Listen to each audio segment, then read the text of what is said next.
Hi, and welcome to Eat Well with Parkinson's. I'm Sarah. And I'm Paula. We'll be your host today. Before we get started, I would like to give a shout out to our incredible live audience guests. Thank you. We have a full house today. Woo, I love it.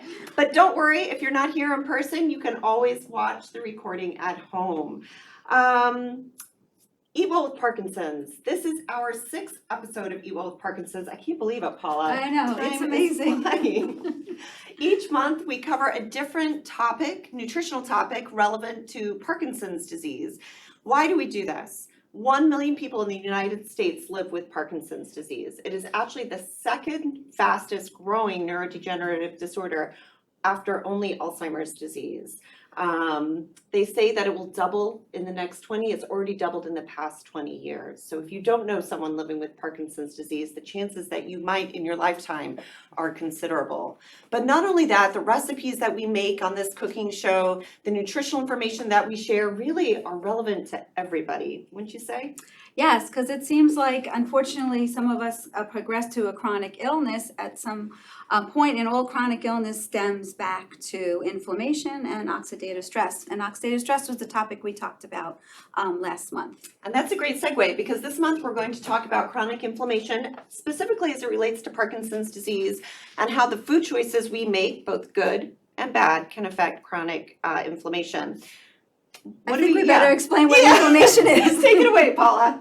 So inflammation is actually a good thing when it's in an acute setting, which is a 5 to 7 day range. Inflammation is actually when our body protects itself by sending out messengers and chemicals to help heal the body and protect itself. And what happens, unfortunately, is these immune cells and the chemicals sometimes go awry in chronic inflammation. So acute inflammation is like when we sprain our ankle and our ankle gets swollen and red, but that usually resolves in 5 to 7 days. Chronic inflammation is when these immune helper cells that are designed to help the body go awry and are left unchecked. And when they're left unchecked, they can exacerbate symptoms, and they also can lead to more of a progressive type of state, like a progression in Parkinson's disease. And I'm guessing that what we eat, the foods that we choose, can affect the chronic inflammation in our bodies. Yes, because if you eat healthy foods, if you're cooking for yourself, if you're eating colorful vegetables, you're bringing in those antioxidants, phytochemicals, all the good nutrition from our colorful fruits and vegetables has the ability to quell inflammation. So what are we making today, Paula, and how is it going to help us manage chronic inflammation? Okay, well, we always talk about trying to get in 5 to 9 servings of fruits and vegetables a day, or 30 a week minimum. So we're going to try and get something from our local food, so our local fruits and vegetable farm stands. So we're going to make some zucchini fritters that are actually adaptable to other vegetables, and we're going to make a mac and cheese. Sounds delicious. Should we get started? Yeah, but I thought maybe you should show everybody my salad that I made for myself today, because I want you to think of these colorful fruits and vegetables and think of how can I get all these colors in my day, whether it's a salad bowl. So this has some purple, red cabbage in it. It has some tomatoes and yellow and purple peppers and some greens.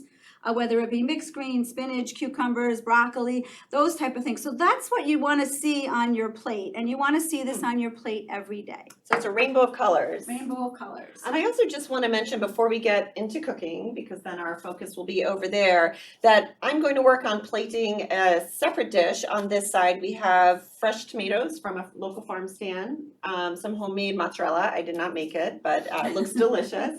And also some kale basil pesto. We're not going to demo how to make the pesto today because we did that last month, but the recipe's on our website. So at the end, you'll be able to get our QR code or our URL link and check out all the recipes and information from today's episode. And the reason why pesto, kale, spinach, basil is so important for the mind diet and protecting our mind and protecting our heart, the latest recommendation is at least 1 servings of greens a day. So that's why we push the pesto as an idea, because that you blend up and you blend a huge amount and it goes down to a small amount, but even a healthy spoon of pesto would be great in your soup, next to your eggs, on your chicken or your fish. So it's really an easy way to get a nice healthy flavorful boost. And it's delicious. And it's delicious. All right, let's get started. Okay, so today we're gonna make some zucchini fritters. So what I did is, I already took the opportunity to grate the zucchini. So you would take a zucchini, grate it. I like to use like a nice clean kitchen towel. So what I did is I put all the zucchini in the kitchen towel and I squeezed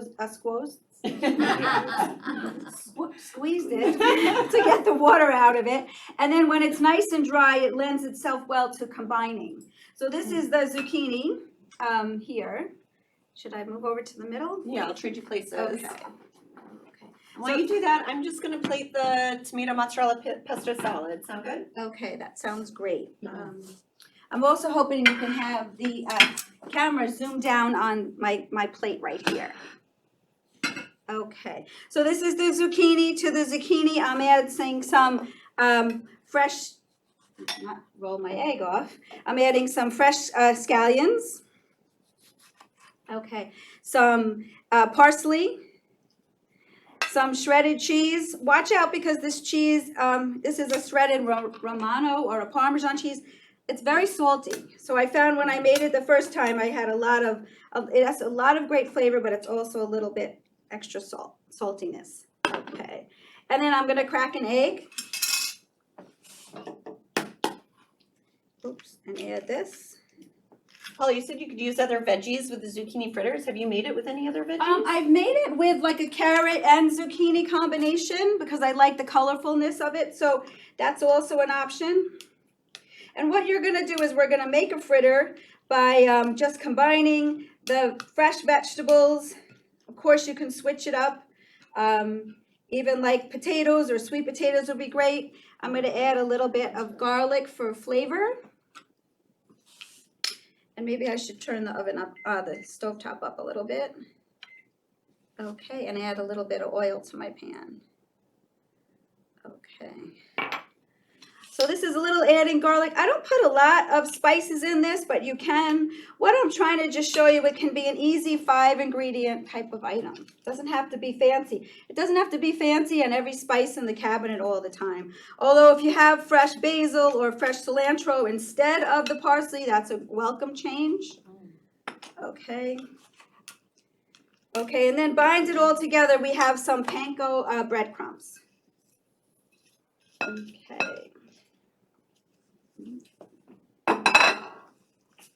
Okay.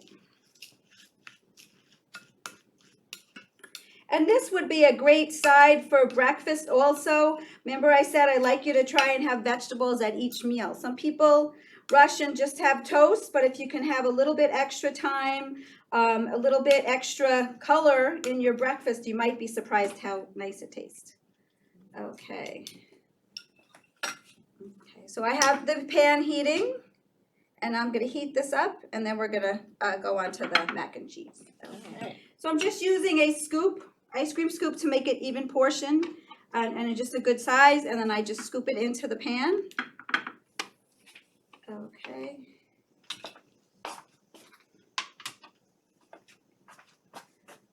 Okay. I'll just do 4 now, and then we'll head over to our mac and cheese. And Paula, what's in our pesto? Okay, so our pesto is actually very flavorful. It's fresh basil. It's still available in some of the farm stands this time of year, and some kale. So the reason I like kale is it's bright and green, and it has the cruciferous vegetable name, so it's very, very high in the antioxidants. It's also great for our liver, great for our brain, and great for our heart. What you really want to do is you want to try and just develop your tastes.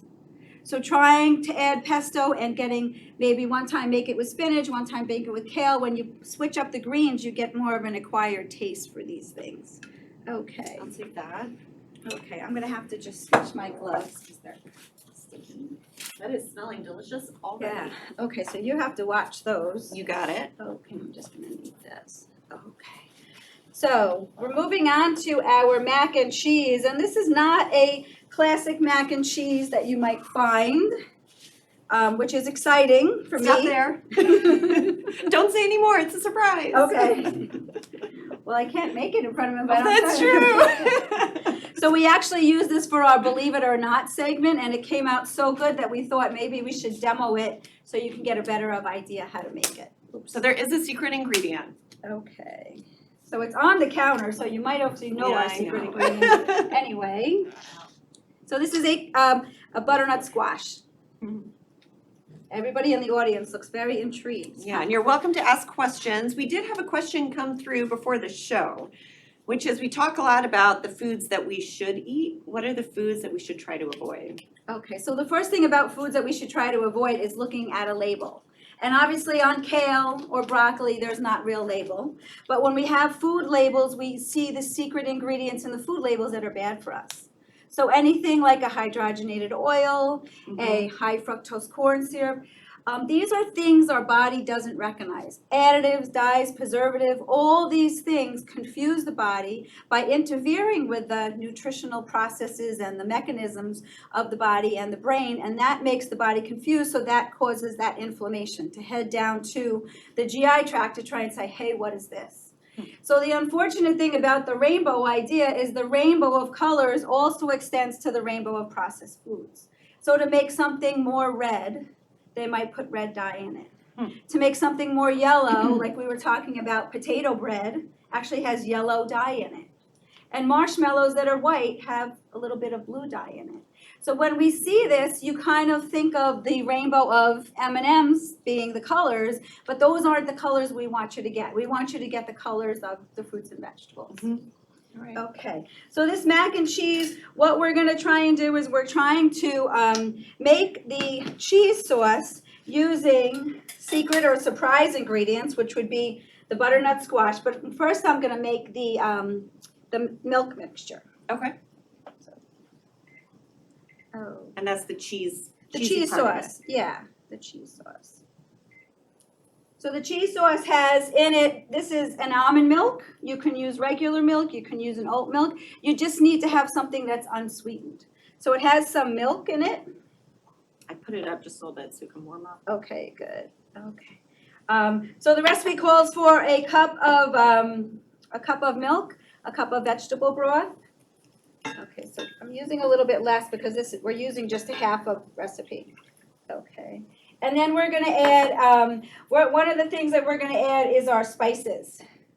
So it has a little bit of onion powder, a little bit of garlic powder, or you can use fresh garlic. It has some turmeric for the color to make sure it looks like mac and cheese, and it has some mustard. Okay. Okay. And then it has an ingredient to make that cheesy flavor that's called nutritional yeast. What is nutritional yeast? So it's actually a pretend cheese that's made out of yeast that has this cheesy aroma and cheesy flavor. And a lot of vegetarian recipes use it because it also has a good amount of protein in it. We put it on our popcorn at home. Yes. It's so delicious. Okay, so we're just going to heat this up. And then what we're gonna do is we're gonna bring the blender over here. Okay.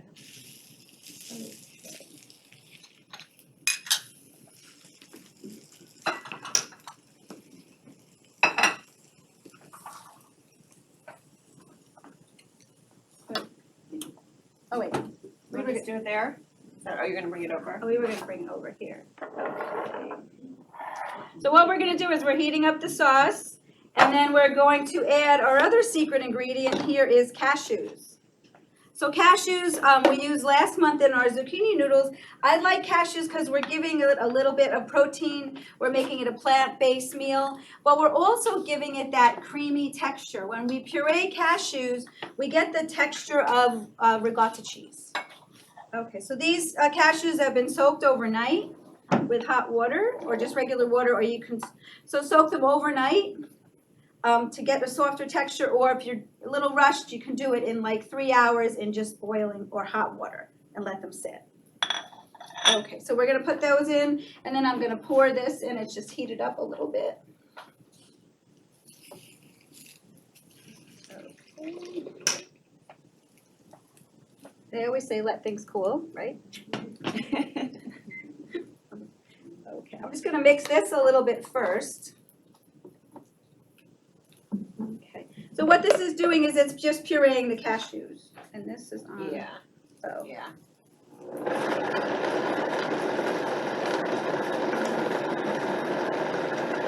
So you see it has that macaroni and cheese kind of color, and it smells cheesy. And then I'm gonna add, so what I did to the squash was I just pureed and boiled it. Diced it and boiled it. So you wanna just put our pasta So good. back in the Yeah. pot for me? You got it. Okay, so it's pre-cooked pasta.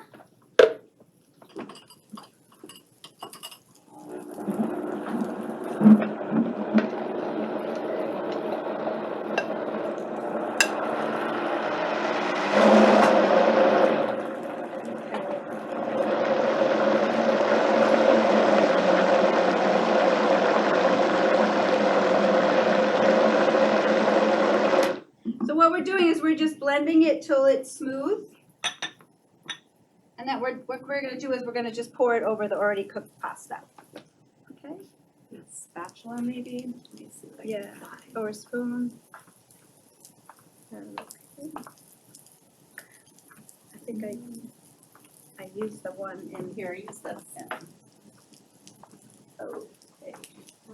That's what I use for the pasta. Okay. Oh, it's a great. So it has the look of mac and cheese, and it's gonna have the taste, because I'm excited for you to taste it, because it has that nice cheesy texture and taste. Okay, so you wanna introduce the believe it or not? I will, yeah. Before we do that, I'll just plate the zucchini fritters. I'm gonna turn the stove off. They look delicious. And they smell really good too. Okay. And how do you eat the zucchini fritters? What would you eat them with? So for the zucchini fritters, you can even we're gonna serve them with some lemon wedges today, but you also can serve them with a tomato sauce on the side. One of the things I like about this meal is it's completely healthy. There's lots of different vegetables in it, and there's kind of like that idea of that hidden vegetable, but it's also the textures and taste that we like. So we know most people like macaroni and cheese. So having a different type of macaroni and cheese or a different taste or flavor, it's just nice to try different things. So I'm anxious to see what you think. And now we'll take a look and see what our friends at the hospital thought. Yeah, so we shared this recipe with our colleagues at the hospital for our Believe It or Not segment. They did not know the secret ingredient in advance, so let's see what they had to say.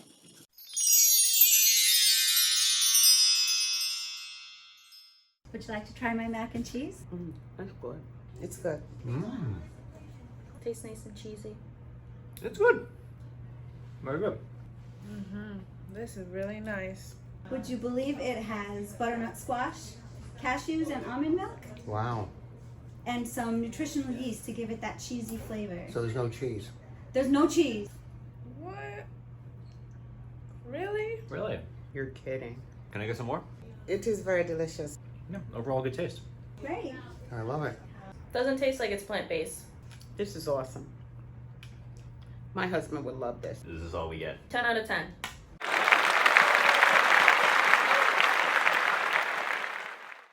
So the great thing about that was some of our doctors tasting it. One of our doctors works with some of our geriatric patients. So when we see them in the hallway, we grab them and we say, hey, come on in, we want you to try something. So it was very, I think he asked for seconds. he did ask for seconds. They both the doctors asked for seconds. So it's nice because we want to try and introduce different flavor combinations, trying to put in these vegetables. Butternut squash, everybody loves it as a soup. So you already have that a little bit sweetness that people like, and we want to try and answer to that, or have that be something that people really enjoy. Paula, you're gonna get those out, and then I think we should try these. Can I plate one for you? Yes.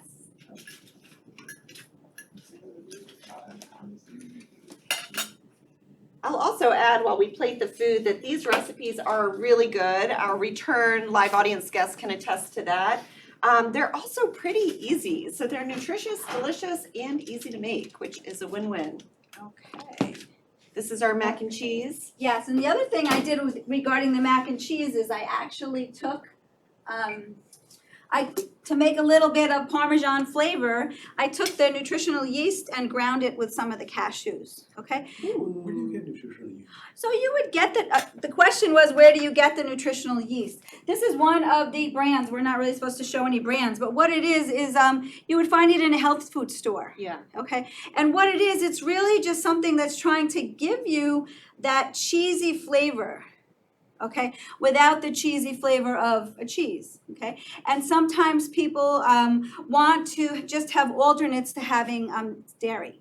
So that's why it's a good idea. It's And delicious. I like it because, like Sarah said, you can put it on popcorn, you can put it on your vegetables. You know, the whole thing we're trying to achieve is we're trying to achieve people to have half a plate of vegetables. And we don't want you to get bored. And when I talk to people and I do nutrition counseling, they tell me, oh, I have a tossed salad. And it has tomatoes and cucumbers and a little bit of romaine lettuce and maybe some ranch dressing. But they don't really expand on that. So we want you to try different things. We want you to try broccoli. Broccoli would be great in these fritters, or broccoli would be great with our cheese sauce on top, or this cheese sauce might even lend itself well to a baked potato. Open it up. Yeah, it's really hot. Okay. Oh, that looks So one of the things we're trying to do is we're trying to say, hey, make yourself a salad, have colorful vegetables like we talked about, but really get into it and try different things to excite us, because we get bored eating the same thing every day. I know I get bored eating the same thing every day. So when I eat the same thing every day, it's more like I'm bored and I'm not getting my taste buds challenged, okay? A lot of times with Parkinson's disease, we also ask people to try and reduce their sugar intake. Okay? You know, I was going to ask you, how long do we have? We have 5 more minutes. All right. How does sugar connect with chronic inflammation? Okay, sugar is one of our biggest inflammatory items, and I know that sugar is very addicting, and sometimes with our patients with Parkinson's disease, they get a little bit of a dopamine rush with sugar, so they like to have sugar. And one of the later talks that we're going to do, we're going to focus just on sugar and trying to replace some of the sweetness with sugar. But the whole point is we want to try and have natural things that are sweet, like the butternut squash, like the cherry tomatoes right now are really sweet, like the sweet corn that we have. We're still enjoying this. We want to try and get our sweet flavors somewhere else, so you're not Whole Foods. Yeah, your whole food. So you're not so inclined to have the sweet flavors of the candies, the chocolates, those type of things. Sugar is very inflammatory. Sugar rises our blood sugar in that body, and that state of insulin resistance, or when the body is going up and down blood sugars, is really detrimental to the brain. It's detrimental to the heart and the weight status. But it also, I feel like when we are very addicted to sugar, we're not tasting the true flavor of fruits and vegetables and things. And when we cut down sugar, I would love people to even try a sugar challenge by reducing their sugar intake, and then you might have a new appreciation for how the kale pesto tastes and how things taste that are bitter. And you might get a new appreciation and understanding that, hey, there's a lot of other flavors out there. I'm talking to you instead of the camera, I'm sorry. So that's also a preview. So come back in December. We're going to spend the entire time talking about sugar and its effect on the body and what we can do to replace our sweet tooth with perhaps something a little bit healthier. Let's try the food. Okay. Cheers. Cheers. Okay, I'm gonna just squeeze the lemon over my zucchini fritter. I'm Okay. excited. Okay. Mm. Oh, you have a question? Well, you're using nutritional yeast to avoid cheese. You're avoiding dairy. Why are you trying to avoid dairy? Some people have a GI intolerance to dairy. They might get cramping. They might get discomfort. Dairy is inflammatory to some people also, so we try and reduce it. Anything that's more processed is what we're trying to achieve today. But I But would also say it's what you're replacing it with. So the dairy's been removed and now you have the butternut squash, and so you're replacing it with other healthier things. other whole foods. Yeah. But that's not to say that cheese is bad. Mm. We're just trying to have people open up their horizons to other foods. okay, and other things. Maybe also we talk about with Parkinson's disease, sometimes the medications require you to limit your protein at certain times during the day. So if you want to be low protein so your medication can work a little bit better in the morning, having something like a zucchini fritter is going to give you a little bit more nutrition than a piece of toast. Okay, and the cheese is a good source of protein, but sometimes some of the cheeses have a little bit more saturated fat. So we're trying to just clean up the diet a little bit and have alternates. So it's not that it's bad, it's just good to have alternate things, and some people actually do better with less. It's delicious. I didn't get to taste All right, it try yet. it. Okay. Oh, it's great. Really good. Yeah, it's delicious. Join us next month. We will be back and we have a surprise guest. I'm not going to tell you the topic or who the guest is, but it will be our one and only time so far having someone on set with us. So make sure you join us. Until then, remember, eating well Tastes tastes great. Thanks for joining. Make Thank sure you you. check out our website. Bye. Bye.